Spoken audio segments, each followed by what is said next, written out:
So this is not a keynote. I'm going to make no prognostications, or because I'm not smart enough. But I'm here talking today on behalf of the OpenHPC project, and I did give an overview talk last year. So I know we have. My assumption is that we have a lot of familiar faces, and that a number of folks saw that. So I'll do a bit of a brief overview, but it's mainly focused around updates for the project. And so in terms of an outline, for those who maybe aren't familiar, I'll give a little bit of an overview, and then I will highlight sort of a bit stream of consciousness, things that have happened over the last year that I thought might be interesting, that you might find interesting, and we can obviously answer any questions. And then I'll end up just highlighting the latest release and some of the new developments that were included in the latest release. So in terms of the project overview, I did not show this last year because this didn't exist last year. But we are I'll show you some of the members that are involved. But OpenHPC is a Linux Foundation community project that was started a little over a year ago. And one of the things that we did during our first year is sort of come up with an approved mission and vision. So this gives you a feel for what we're trying to do as part of the community. If you take a look at the mission at the top, it really highlights that we're trying to provide a reference collection of open source HPC software. We're all familiar with MVAPitch as a super important, useful open source software, and there's a lot of other software in the HPC community as well that people leverage when they're building their HPC systems. So it's about providing a reference collection of that software, trying to lower the barriers to deployment, and also serve as a community where we can try to advance new tools as they come out over time. So that's kind of the high-level mission. And in terms of the vision, I mean, you can read through here, but the main thing I just wanted to highlight is that from a community point of view, we've tried to bring together sort of different elements of the traditional HPC ecosystem. So the users in terms of application writers and developers, researchers who might be providing middleware, that might be teams like the OSU team who's providing an MPI tool, people who are deploying systems, so administrators who are building HPC systems, having to run through acceptance testing to get them paid for, and of course vendors who are providing a lot of the hardware and some software as well. So you'll see when I show in a couple of slides here who's participating, we try to have representation from all these different groups. In terms of a brief history for the project, it really got seeded as an idea a couple of years ago at ISC at ABOF, and tried to see who might be interested in a community effort like this. But the first release was at Supercomputing 2015. That was something that sort of Intel spearheaded to put something out there in the open source community, and then we worked together with the Linux Foundation to actually formalize it as a nonprofit entity with a formal governance structure, and I'll say just a little bit about that. But that came live June of 2016. So really, we've had about a year under our belt.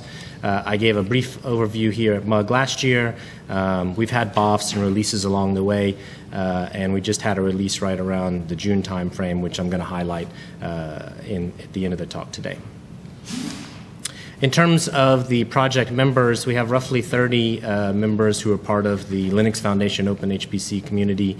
It's a mixture of academics, national labs, OEMs, ISVs. I would have showed something like this last year. Not a huge change to the membership list. I think the one that was probably the biggest one that was added from last year would be Red Hat. But otherwise, it's mostly the same folks that you would have seen involved last year.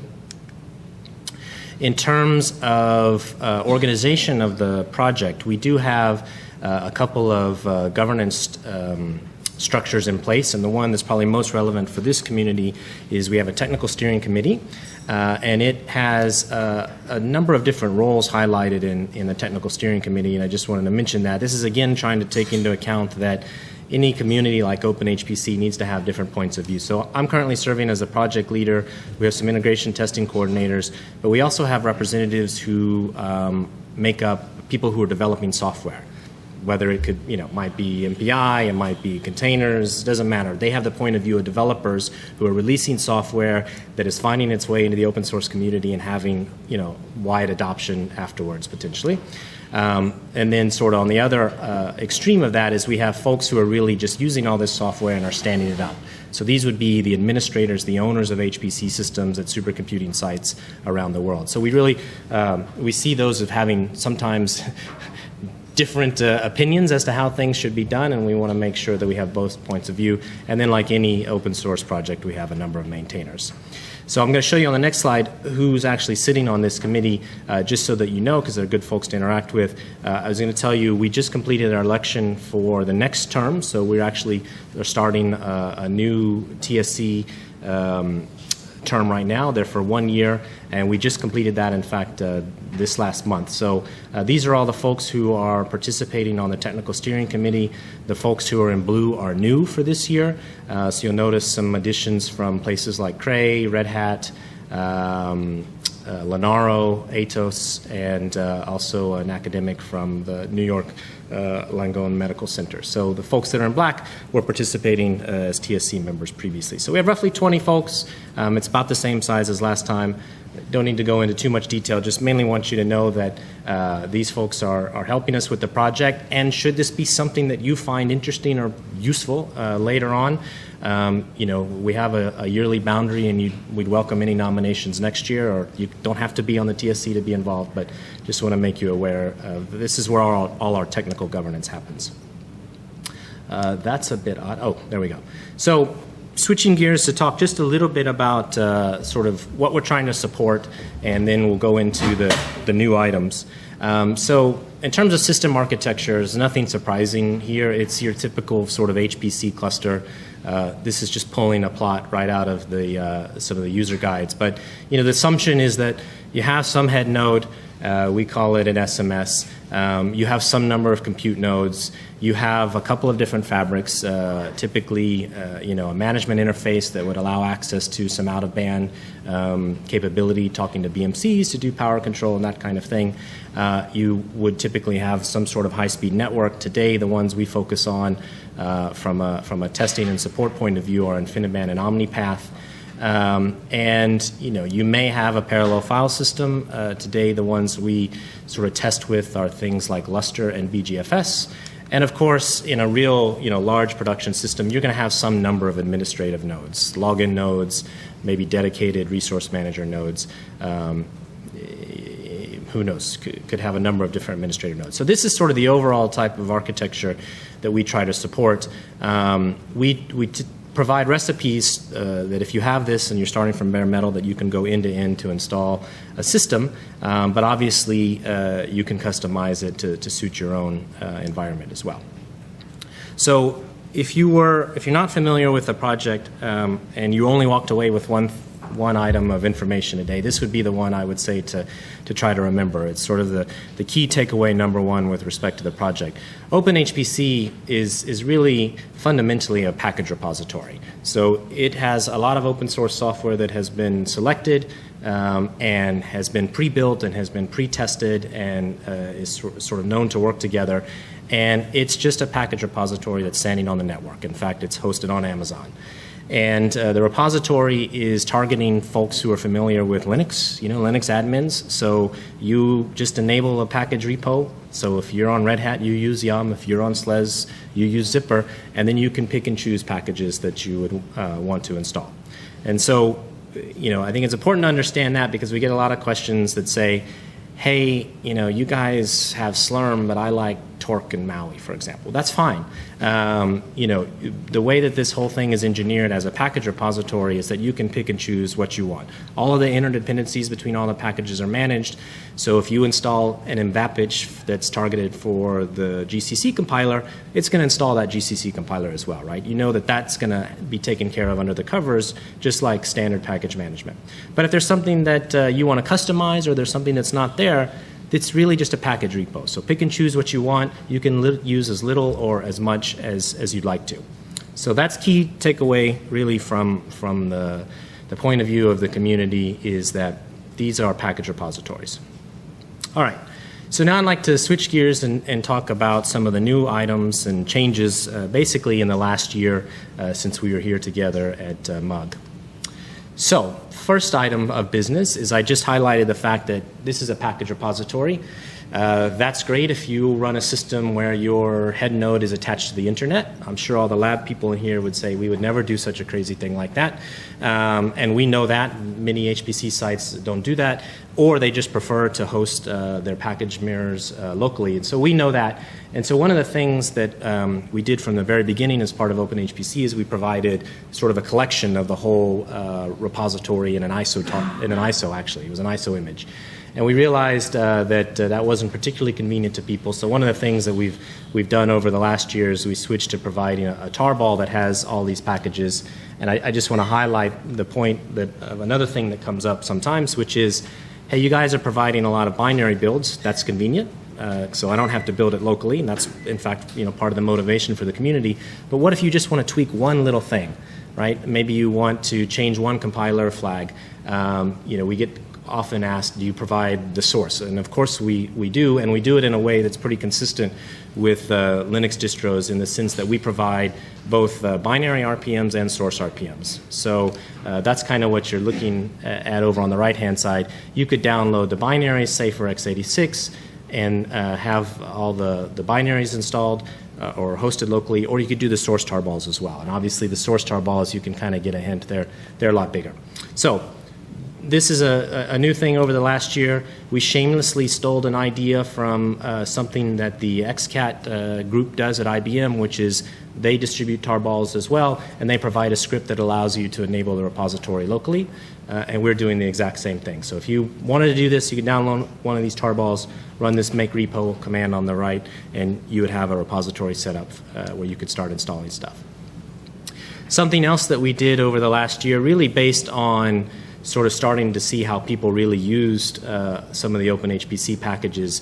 When we started, we were perhaps overly draconian on saying which version of a distro these packages should be used with. So when OpenHPC started, Red Hat 7.2 was out, SLES Service Pack 1 was out. We actually encoded that into our paths. But of course, you know what happens. The instant Red Hat 7.3 comes out, people immediately migrate, even before we can have a chance to test. Knowing that, we sort of learned over the way, that it doesn't make sense to really hard code those, and so we have more generic paths. And it's an interesting sort of learning experience for us, from people who have a lot of HPC experience of packaging, with HPC in mind. One of the things we've sort of learned over time is, having to learn from the distro people how they make their packages available. And this is sort of one of those, things that we made the wrong decision on up front, and people pointed it out, and so we changed along the way. I don't know why you don't get an empty screen. That's not terribly useful. You'll have to take my word for it. That's interesting. Works fine on my thing. Anywho, we've had a request for publishing our roadmaps, and what this was trying to show you was that there was a roadmap. Anyway, this is, if you go to our GitHub site, this is where it's at. Just to tell you a little bit about the frequency, we've been doing releases about once a quarter. And so you would see on this roadmap page, there's 2 releases. We have one targeted for the end of this month, one targeted for supercomputing time frame. But roughly, we've had releases about once a quarter. Oh, okay. I think you're, look at you. Yeah. So, anywho, I didn't make up the link. It actually works. But you can see, we're trying to provide, we don't provide exact dates. We are volunteer driven. It is a community. I'm sure DK will appreciate that. I can't tell you exactly which day we're going to release it, but we tell you the month, and thus far, for the last 4 releases, we've hit the month. So we're batting 100%. I'm sure the fact that I just said that means that it won't happen the next time. Another common question that has been posed to the community has been, hey, you guys have chosen some software. It looks reasonable to start with, but how do we get new software into the community? And that's one of the things that as a steering committee we worked on last year, which was really trying to devise a lightweight mechanism by which people could ask for new software to be included. So there is a submission site. It's a separate GitHub repo that's shown here. I've just shown kind of a highlight of the things that we would ask you for. But really, if you have, anybody can select, request any software, It should be a 5 to 10 minute process. We really kind of need to know, the license to make sure that it's compatible, with open source.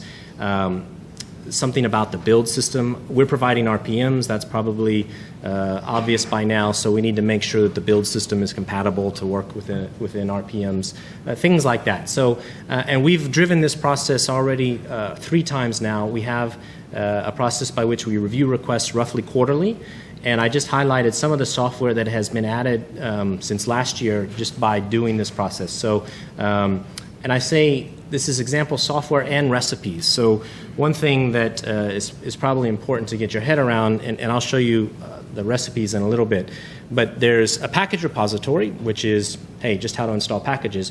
But we also have documentation, which are recipes that says how to use that collection of packages together on a bare metal system, right? And so the reason I say that some of this was added as a recipe is because XCAT, which is a provisioner, has its own public repository, and there's no reason to really rebuild that software. It's fine.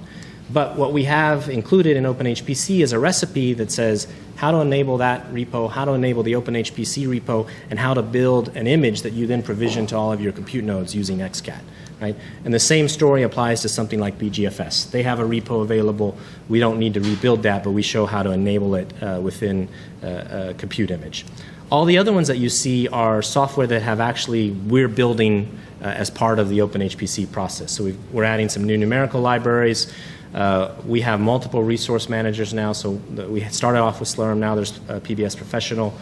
Added some containerization. Singularity was a request, and it's been getting a lot of adoption lately, actually, so that was an easy one, made a lot of sense to add. So if you have suggestions, I'll show you what's in there in a second, but if you have suggestions, feel free to make a submission.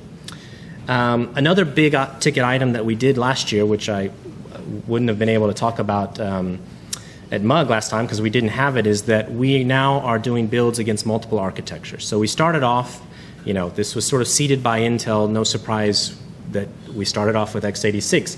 But from a community point of view, we always intended to really want to be able to support multiple architectures.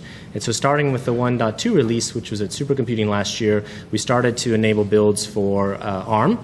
And that has been helped recently by the fact that both SUSE and Red Hat have OS variants which are compatible with 64-bit ARM. So you could go download a CentOS 7.3 today if you wanted and have full ARM support, and that's what we use for our build and test environment. So that's a new item. I should say that the ARM, all the ARM stuff, question? So of late we've been seeing a lot of traction for Ubuntu. So is that something on your roadmap? Yeah, so the question was about what about Ubuntu? We sort of, every once in a while, we get a generic question around Ubuntu or Debian just in general, right? So you see the two distros that we have here are both RPM-based, so in some sense it makes our life a lot easier. People ask about it, but we haven't seen a huge number of people who would say, yes, I really want to deploy a big HPC system with it. And I'll tell you, in fact, and I'd be curious what people's views are, because if people wanted, we would do it. But when we sort of poke, like we had this question just come up in a tutorial we did, and we were asking the gentleman, are you really wanting to build an Ubuntu cluster? He's like, no, not really. The problem is that I have application developers who are developing on Ubuntu, and they were bioinformatics, and all they want to do is take their binary even. They didn't even want to recompile, right? And one of the things when we started talking about that is, well, a lot of those tend to be pretty small applications, and that's a great use case for containerization, right? So just roll Ubuntu up in Singularity and go to town, But I'd be curious if there are other folks who would really have a big demand for Debian-based install. So with deep learning coming along, we see that a lot of users in that domain are primarily based in Ubuntu. Yeah. And we have a lot of requirements saying, hey, give me a Debian package. This is not working in Debian. That's not working in Debian. So I was coming more from that angle. Yeah. Maybe. I mean, we did. I don't have time to go into the build system, but we actually chose a build system which could support Debian builds. So we're using an open source build system that essentially is providing all this infrastructure for SLES and CentOS. It could also do the same thing. So we tried to account for it, but we haven't pulled the trigger on it yet. We do get asked, but I don't feel that we've had enough requests to justify. It's a huge amount of effort. Yeah. Yep.